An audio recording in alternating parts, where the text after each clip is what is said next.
Hi, good evening. How are you? எல்லோரும் எப்படி இருக்கீங்க? சரி, ஓகே, நல்லா தான் இருப்பீங்க. சரி, ஓகே. நேற்று வந்து நம்ம பேர் ஆஃப் லீனியர் ஈக்குவேஷன்ஸ் அதில் வந்து பார்த்திங்கன்னா ஃபார்முலாஸ் என்னென்ன ஃபார்முலாஸ் வரும் அப்படின்னு சொல்லி பார்த்தோம்.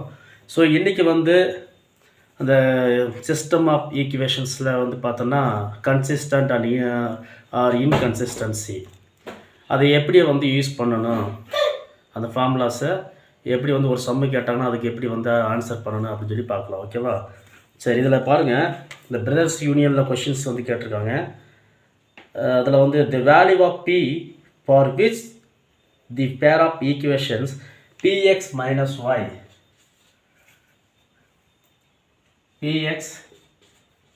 minus y it is equal to 2,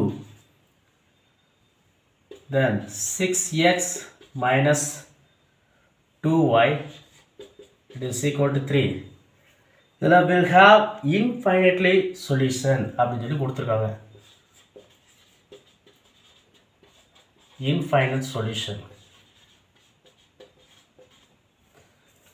அப்போ p வேல்யூ கண்டுபிடிங்க. Find p. பியோட வேல்யூ என்னது அப்படின்னு சொல்லி கண்டுபிடிக்கணும். இது ஒரு கொஷின். இந்த கொஷினுக்கு எப்படி ஆன்சர் பண்ணுறது? இதில் கவனிச்சிங்கன்னா இன்ஃபைனட் சொல்யூஷன். எந்த லைனுக்கு வந்து இன்ஃபைனட் சொல்யூஷன் கிடைக்கும்? Coincident line. கோயின்சிடென்ட் லைனுக்கு தான் என்னது இன்ஃபைனட்லி சொல்யூஷன் கிடைக்கும். கோயின்சிடென்ட் லைனுக்கு தான் என்னது இன்ஃபைனட்லி மெனி சொல்யூஷன் கிடைக்கும். அப்போ கோயின்சிடென்ட் லைன்னா என்ன ஃபார்முலா யூஸ் பண்ணலாம்? a1 by a2 it is equal to b1 by b2 it is equal to c1 by c2 இல்லையா? சரி, இதில் a1ங்கிறது என்னது? ஃபஸ்ட் ஈக்குவேஷனில் கோஎஃபிஷியன்ட் ஆஃப் எக்ஸோட வேல்யூ எடுங்க. a2னா செகண்ட் ஈக்குவேஷனில் கோஎஃபிஷியன்ட் ஆஃப் எக்ஸோட வேல்யூ எடுங்க. கோஎஃபிஷியன்ட் ஆஃப் எக்ஸ்னா எக்ஸுக்கு முன்னாடி என்ன இருக்கோ அதை தான் எடுக்கணும். அப்போ a1ஓட வேல்யூ எடுக்கணும். a1ஓட வேல்யூ என்னது? Coefficient of x. Coefficient of எக்ஸுங்கிறது என்னது? First equation. ஃபஸ்ட் ஈக்குவேஷனில் கோஎஃபிஷியன்ட் ஆஃப் எக்ஸோட வேல்யூ என்னது? பி. அடுத்து b1. b1ங்கிறது என்னது? ஃபஸ்ட் ஈக்குவேஷனில் கோஎஃபிஷியன்ட் ஆஃப் ஒய்யோட வேல்யூ. ஒய்க்கு முன்னாடி எந்த ஒரு நம்பர் இல்லைன்னா 1 இருக்குன்னு அர்த்தம். அப்போ -1 மைனஸ் இருக்குது, அதனால் -1. அடுத்து c1. c1 என்ன அர்த்தம்? ஃபஸ்ட் ஈக்குவேஷனில் கான்ஸ்டன்ட் வேல்யூ 2, அவ்வளோதான். அடுத்து a2. a2ல வேல்யூ என்னது? a2 என்ன அர்த்தம்? செகண்ட் ஈக்குவேஷனில் கோஎஃபிஷியன்ட் ஆஃப் எக்ஸுக்கு முன்னாடி என்ன இருக்குது? 6. தென் b2னா செகண்ட் ஈக்குவேஷனில் கோஎஃபிஷியன்ட் ஆஃப் பிக்கு முன்னாடி என்ன இருக்குது? -2. கோஎஃபிஷியன்ட் ஆஃப் ஒய்க்கு முன்னாடி என்ன இருக்குது? அதை எடுத்து போடணும். c2னா செகண்ட் ஈக்குவேஷனில் கான்ஸ்டன்ட் வேல்யூ வந்து என்னது? 3. இப்போ இதில் சப்ஸ்டிட் பண்ணுறோம். சப்ஸ்டிட் a1க்கு வந்து என்னது? p/6. இதில் -1/-2, இதில் 2/3 இப்படி எடுத்துக்கலாம். ஸோ ஃபஸ்ட்டு 2 மட்டும் எடுத்துக்கிடுவோம். ஏன்னா நமக்கு p வேல்யூ தேவை, கண்டுபிடிக்கணும். இன்னொரு வேல்யூ எக்ஸ்ட்ரா எடுக்க போகிறோம். இது 2 ஈக்குவல் பண்ணுவோம். ஃபஸ்ட்டு 2 மட்டும் எடுத்து ஈக்குவல் பண்ணுறோம். p/6 1/2. இது கிராஸ் பண்ணோம்னா 6 அந்த சைடு கொண்டு போனால் என்ன ஆயிடும்? டினாமினேட்டர் இருக்கிற 6 வந்து அந்த சைடு கொண்டு போனால் நியூமரேட்டருக்கு போயிடும். அப்போது p is equal to 6/2. இதை சிம்பிளிஃபை பண்ணலாம். 1 2 2, 3 2 6. அப்போ பியோட வேல்யூ என்னது? 3. புரியுதா? ஏதாவது டவுட் இருக்கா? சரி, இப்போ அடுத்த கொஸ்டின் பாருங்கள்.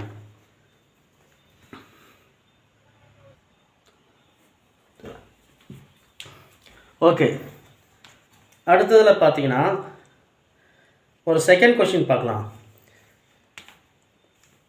செகண்ட் கொஸ்டின் எப்படி கேட்டிருக்காங்க அப்படின்னா, ax plus by it is equal to c and lx plus my is equal to n has unique solution. Unique solution எந்த லைனுக்கு யூனிக் சொல்யூஷன் இருக்கு? நல்லா யோசனை பண்ணி சொல்லுங்க. Intersecting line. Very good. Intersecting line. சரி, இன்டர்செக்டிங் லைன்ஸ்க்கு தான் என்னது? யூனிக் சொல்யூஷன் இருக்குது. அப்போ இதோட ஃபார்முலா வந்து என்ன இருக்குது? a1/a2 it is not equal to b1/b2. சரி, இப்போ a1ஓட வேல்யூ என்னது coefficient of x first number variable coefficient of x ஓட வேல்யூ என்னது a அதாவது ஃபர்ஸ்ட் ஈக்குவேஷனில் இது ஃபர்ஸ்ட் ஈக்குவேஷன் இது செகண்ட் ஈக்குவேஷன் அடுத்து a2ங்கிறது செகண்ட் ஈக்குவேஷனில் கோஎஃபிஷியன்ட் ஆஃப் x வேல்யூ என்னது by l it is not equal to b1ங்கிறது என்னது ஃபர்ஸ்ட் ஈக்குவேஷனில் கோஎஃபிஷியன்ட் ஆஃப் y ஓட value b by m b2 ஓட வேல்யூ என்னது m சரி இப்போ இதை கிராஸ் பண்ணுவோம் கிராஸ் பண்ண என்னது am not equal to dl இதுதான் ஆன்சர் இதுதான் ஆன்சர் இது சரி ஓகே இது வேரியபிள் கொடுத்தா இந்த மாதிரி நம்ம பண்ணலாம் இதே சேம் கொஷின்ஸ் வந்து நம்பரில் கொடுத்துருந்தாங்கன்னா அது எப்படி பண்ணலாம்னு பார்க்கலாம்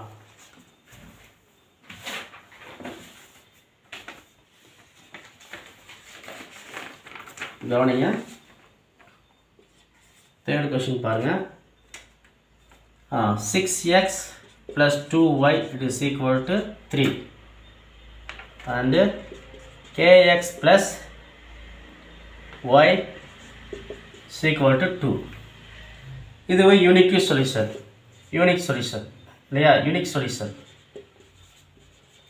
சொல்யூஷனு அண்ட் கேயோட வேல்யூ என்னவா இருக்கும் அப்படின்னு கேட்டிருக்காங்க இதுக்கு வேறு ஒன்றும் இல்லை அதே மாதிரி தான் யூனிக் சொல்யூஷன் என்னது இன்டர்செக்டிங் லைனு அப்போ ஃபார்முலா வந்து என்னது a1 by a2 it is not equal to b1 by b2 அப்போ a1ங்கிறது என்ன அர்த்தம் ஃபர்ஸ்ட் ஈக்குவேஷனில் ஏயோட வேல்யூ ஏக்கு பதில் என்ன இருக்குது 6 இருக்குது அப்போ 6 by a2 என்ன அர்த்தம் செகண்ட் ஈக்குவேஷனில் கோஎஃபிஷியன்ட் ஆஃப் எக்ஸோட வேல்யூ இல்லைனா ஃபர்ஸ்ட் வேல்யூ k இருக்குது நாட் ஈக்குவல் டு போடுங்க b1ங்கிறது என்னது ஃபர்ஸ்ட் ஈக்குவேஷனில்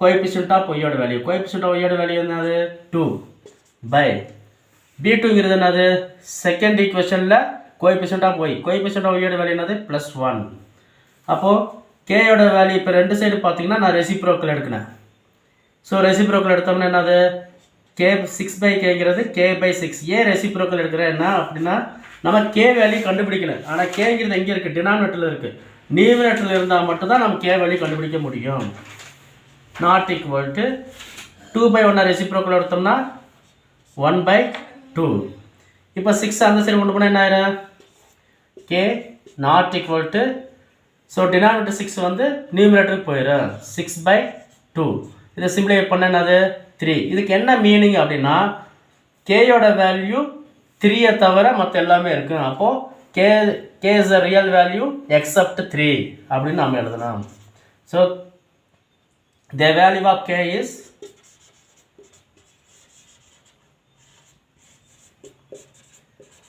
except 3 அப்போ 3 தவிர்த்து மற்ற எல்லா நம்பருமே கேயோட வேல்யூவாக இருக்கும் அவ்வளோதான்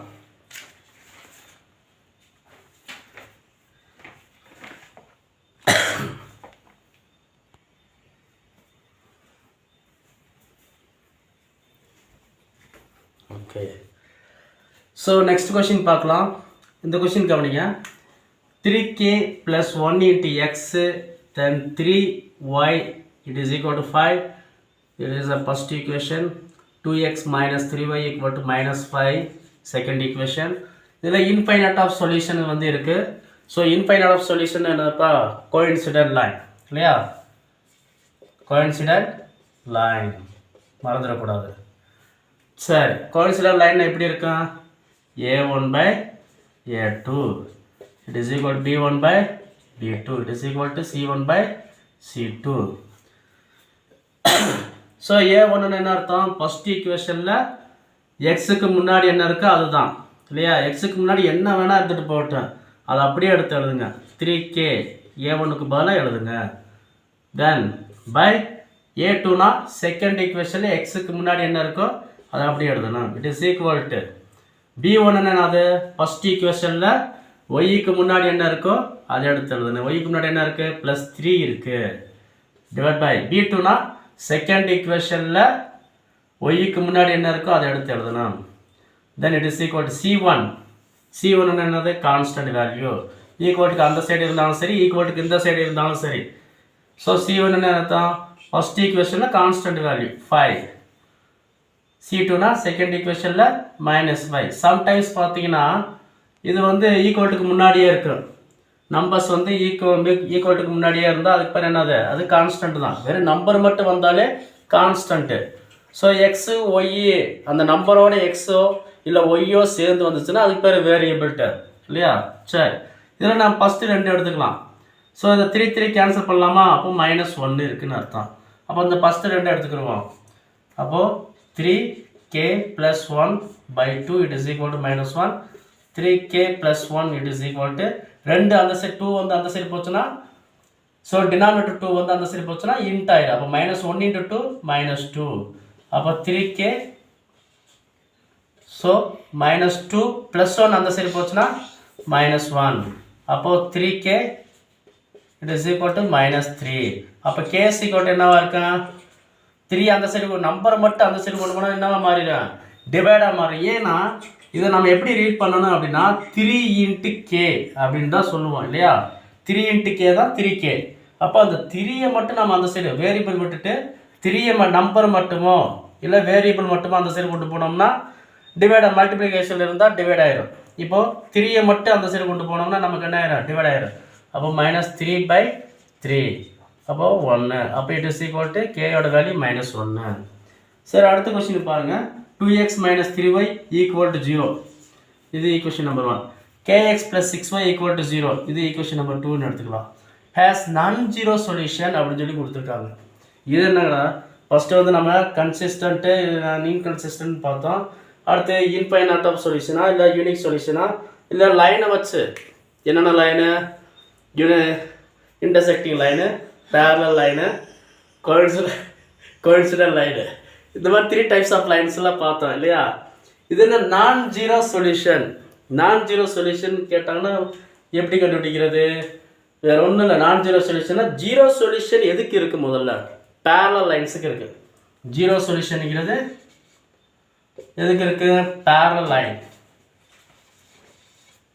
ஜீரோ சொல்யூஷனுங்கிறது பேரலல் லைன். அப்போது பேரலல் லைன் தவிர்த்து மிச்சம் இருக்கிற 2 சொல்யூஷன் இருக்கு இல்லையா, 2 லைன்ஸ் இருக்கு இல்லையா, இன்டர்செக்டிங் லைன், கோயின்சிடென்ட் லைன். அப்போ அது வந்து என்னது? நான்-ஜீரோ சொல்யூஷன். அப்போ அதில் ஏதாவது ஒன்று எடுத்துக்கலாம். ஒன்று இன்டர்செக்டிங் லைன் எடுக்கலாம், இன்னொன்று வந்து என்னது? கோயின்சிடென்ட் லைன் எடுத்துக்கலாம். இப்போ நம்ம கோயின்சிடென்ட் லைன் எடுத்துக்கலாம். ஏன்னா இன்டர்செக்டிங் லைனுங்கிறது நாட் ஈக்குவல் வரும். அதனால் கோயின்சிடென்ட் லைனே எடுத்துக்கலாம். அப்போ நான்-ஜீரோ சொல்யூஷன்னா கோயின்சிடென்ட் லைனே எடுத்துக்கலாம். ஏன்னா நம்ம கே வேல்யூ கண்டுபிடிக்கணும். அப்போ 2x இல்லையா. கோயின்சிடென்ட் லைன் என்னது? a1/a2 is equal to b1/b2. then it is equal to c1/c2. a1 ஓட வேல்யூ என்னது? ஃபர்ஸ்ட் ஈக்குவேஷனில் எக்ஸுக்கு முன்னாடி என்ன இருக்குது? 2/a2ங்கிறது எக்ஸுக்கு முன்னாடி என்ன இருக்குது? k. it is equal to b1/b1 ஓட வேல்யூ -3. ஸோ ஃபர்ஸ்ட் ஈக்குவேஷனில் ஒய்க்கு முன்னாடி, தென் b2ங்கிறது செகண்ட் ஈக்குவேஷனில் ஒய்க்கு முன்னாடி என்ன இருக்குது? 6. இதை 2 மட்டும் எடுத்துக்கலாம். ஃபர்ஸ்ட் 2 மட்டும் எடுத்துக்கிடுவோம். ஸோ இதை வந்து ரெசிப்ரோக்கல் பண்ணலாம். ஏன்னா டினாமினேட்டரில் k வந்துருக்கு, நமக்கு வரணும் நியூமினேட்டரில் வரணும். இப்போது கே வேல்யூவோ பி வேல்யூவோ ஏ வேல்யூவோ ஏதாவது கண்டுபிடிக்கிறதா அந்த வேல்யூ டினாமினேட்டரில் வந்துச்சுன்னா, அந்த வேரியபிள் வந்து டினாமினேட்டரில் வந்துச்சுன்னா அதை நியூமினேட்டருக்காக மாற்றணும். அப்படி இருந்தால் தான் அதோட வேல்யூ கண்டுபிடிக்க முடியும். அப்போது 2 சைடு நான் ரெசிப்ரோக்கல் எடுக்கலாம். அப்போ k/2 it is equal to 6/-3. இப்போ இதை கிராஸ் பண்ணலாம். 1 3 are 3, 2 3 are 6. கீழே இருக்க மைனஸ் வந்து மேலே வந்துடும். அப்போ -2. அப்போது k/2 it is equal to -2. Cross பண்ணோம்னா டினாமினேட்டர் 2 வந்து அந்த சைடு போச்சுன்னா இன்ட்டாக மாறிடும். அப்போ k is equal to -4. அவ்வளோதான். ஸோ நான் ஆல்ரெடி சொல்லிட்டேன், கன்சிஸ்டன்ட் அண்ட் இன்கன்சிஸ்டன்ட் அப்படிங்கிறது பார்ட்டில் வந்து பார்த்தோன்னா கண்டிப்பாக 1 மார்க் கொஸ்டின் இந்த மாதிரி தான் கேட்பாங்க. ஓகேவா. ஸோ நெக்ஸ்ட்டு வந்து நாளைக்கு இருந்து பார்த்தீங்கன்னா அந்த மெத்தட்ஸ் 3 டைப்ஸ் ஆஃப் மெத்தட்ஸு, அந்த மெத்தட்ஸில் எதுக்கு யூஸ் பண்ணுறோம்? அந்த 2 ஈக்குவேஷன் கொடுத்தாங்கன்னா அதில் எக்ஸ் வேல்யூவோ இல்லை ஒய் வேல்யூவோ கண்டுபிடிக்கணும். அதுக்காண்டி வந்து 3 டைப்ஸ் ஆஃப் மெத்தட்ஸ் யூஸ் பண்ணுறோம். ஓகேவா. அது நாளைக்கு பார்க்கலாம். Thank you so much.